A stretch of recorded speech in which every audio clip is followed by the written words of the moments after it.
Hey everyone, this is Joe Scott coming to you straight from the set of the Snowpocalypse. The Ice-Mageddon. The Blizzaster. Doesn't normally look like this in Dallas. Very unusual, actually. Something you might expect in some place like Park City, Utah. Park City is, of course, where they host the Sundance Film Festival. And speaking of Sundance, I didn't go to Sundance this year, but a lot of people I know did, and the news they brought back was pretty good.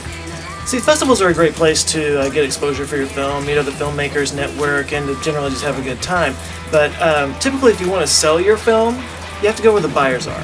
And the buyers go to film markets.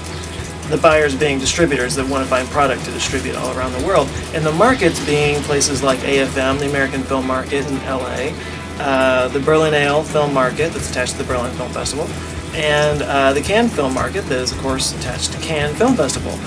Those are the places in any typical year where you can go to sell a film. But on a good year, there are other places where you can sell a film. Places like Sundance.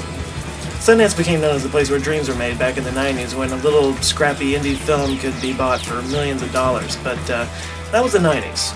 In the last several years, the big blockbuster deals coming out of Sundance have pretty much dried up, it seemed.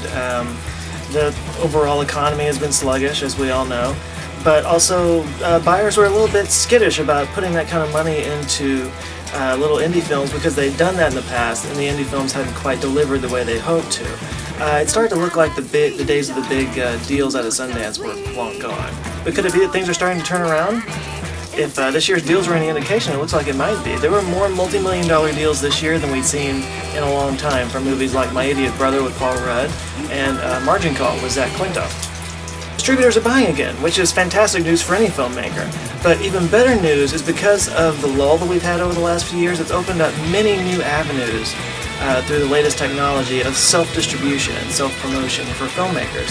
So, while you always want to have a great deal with a big distributor, now there are options available if you don't get that you didn't have before. So, you've got that option, and that's pretty cool. It's good to have options, and we'll be exploring every last one of them for the debut. Bottom line, it's a good time to make a movie, and I'm excited to be working on one. So I'm going to get out of the cold now. I'm Joe Scott. I'll see you around.